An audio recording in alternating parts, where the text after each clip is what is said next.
Bora organizar a semana comigo?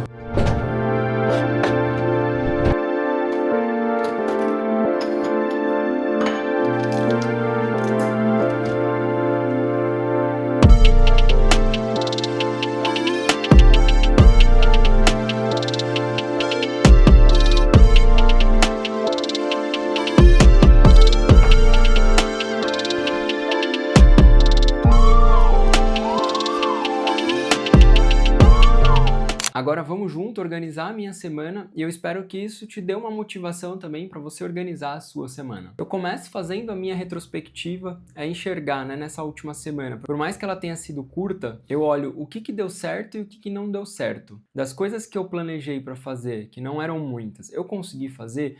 Então eu consegui fazer atividade física, eu consegui fazer musculação, eu consegui comprar as cadeiras que apareceram de urgência ali, mas que enfim era uma pendência, eu consegui comprar. Das coisas que eu me coloquei a fazer para essa semana, a única coisa que eu não consegui fazer 100% foi a leitura, porque um dos dias eu acabei terminando o livro e aí no outro dia eu fiquei nessa, qual que eu vou colocar para ler agora, etc. Acabei não lendo, então foi 80% daquilo que eu me comprometi. E aí aqui sai até um ensinamento, e é por isso que é bom a gente fazer esse trabalho de conversar com a gente e enxergar as coisas que aconteceram.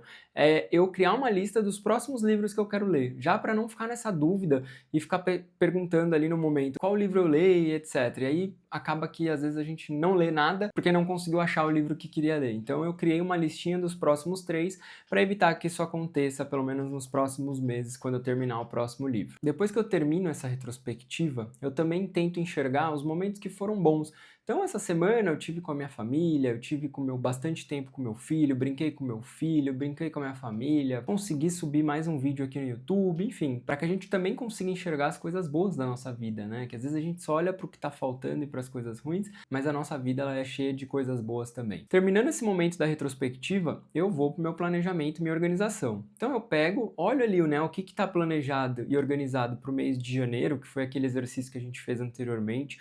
E se você quiser até entender o sistema inteiro e como que você consegue colocar isso em prática, eu vou deixar esse vídeo aqui que eu ensinei do começo ao fim de como eu faço esse meu planejamento. Aqui vai uma outra parte do planejamento e eu acho que é a mais difícil de todas e que muitas vezes a gente acaba esquecendo, que é entender que o nosso dia ele já tem outras coisas pré-definidas. Então, quando a gente define as nossas metas, e por isso que no vídeo das metas que eu tenho aqui no canal eu falo bastante sobre isso, de que a gente precisa, principalmente, entender o nosso contexto e adaptar nossas metas e objetivos para esses contextos, né? As nossas rotinas e etc.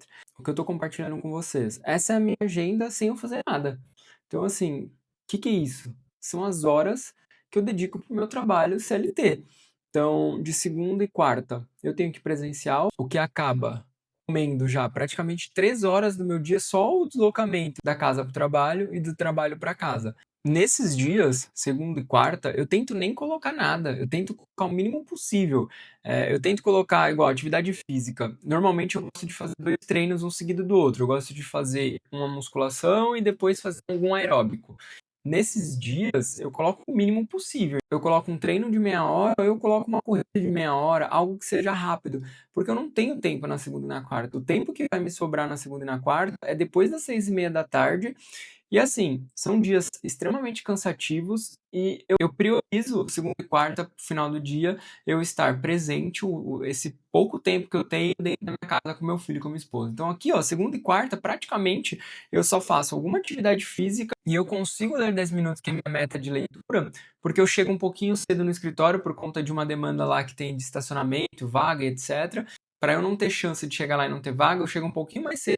E esse tempinho que eu fico mais cedo, que dá uns 20, 30 minutos, eu aproveito para fazer alguma leitura. A partir dessa visão que já está bem sobrecarregada, o que eu vou fazer? Eu vou criar blocos de horários para eu conseguir adequar as minhas atividades que estão atreladas às minhas metas que eu acabei de mostrar para vocês. Então, igual, musculação, 3 vezes por semana. Eu vou colocar aqui musculação na sexta-feira, e aí aqui eu consigo colocar um pouquinho mais, eu vou colocar 1h30 porque eu também consigo fazer um aeróbico, e aí eu também acabo conseguindo fazer os meus 4 treinos de corrida. Na quinta-feira eu consigo também, porque eu tô em casa, tô home office, então eu acabo tendo essa disponibilidade. Sexta-feira, que eu vou deixar aqui também. e eu prefiro fazer pela manhã essas atividades.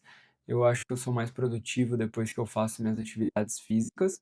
E durante o final de semana aqui eu nem vou focar muito porque eu acabo tendo maior liberdade e aí eu consigo adequar de acordo com a família aqui. Eu praticamente já quase não tenho horário pela manhã na minha semana. Eu tenho o almoço de terça, quinta e sexta que eu consigo, se eu quiser, de repente, comer um pouco mais rápido, eu consigo fazer alguma coisa. Então, eu coloquei essa semana também para fazer pelo menos soltar um vídeo no YouTube. Então, eu vou colocar aqui iniciar, porque não vai dar tempo de gravar, roteirizar e etc. Vídeo do YouTube. Então, eu vou colocar aqui. E aqui, eu vou colocar só meia horinha. Não, eu vou colocar 45 minutos, porque eu consigo almoçar rápido, como eu estou em casa, e eu aproveito para fazer esse roteiro. E também, aqui nos dias que eu estou no home office, eu consigo também estar um pouco mais disponível, eu consigo ter um pouco maior de flexibilidade, eu não tenho o tempo de deslocamento. Eu pego aqui para estudar também uma outra meta minha que eu tenho, que é estudar a minha pós-graduação sobre neuropsicologia. Então, eu vou separar uma hora do meu dia para estudar e o restante do tempo é família. Então, gente, é assim que eu vou me organizando. É, não dá pra gente colocar muita coisa. Eu repito bastante isso aqui pra vocês, de que a nossa vida real ela é diferente da vida que a gente acha que a gente tem. Quando a gente faz esse trabalho aqui de mostrar as horas que o nosso trabalho, o nosso deslocamento já tomam da gente, cara, sobra pouco tempo.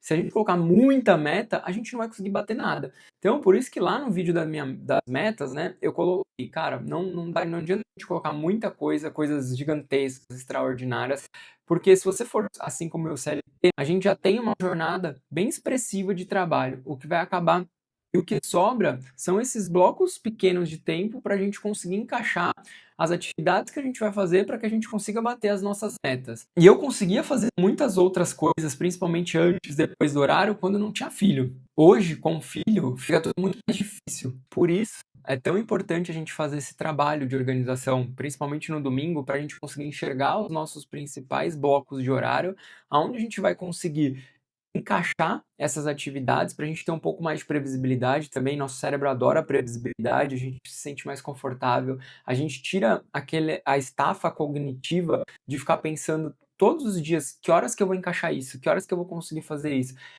Isso aqui vai mudar, gente, durante a semana, com certeza.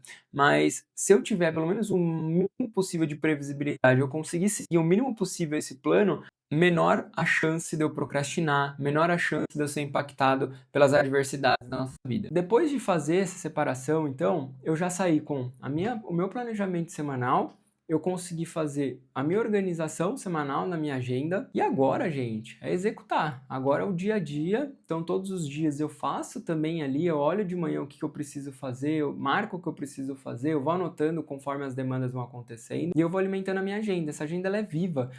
Eu não fico em função dela, mas ela me ajuda a enxergar e ter previsibilidade das coisas que eu preciso fazer. Então, esse vídeo foi bem curto, porque no final das contas, planejar e organizar a semana é uma coisa rápida, não é para ser um processo moroso, é para ser algo bem simples, algo que te traga previsibilidade e também conforto e, no final das contas, paz, né? E agora, bora para mais uma semana. Se você gostou do conteúdo, se inscreve no canal, deixa um comentário e até o próximo vídeo.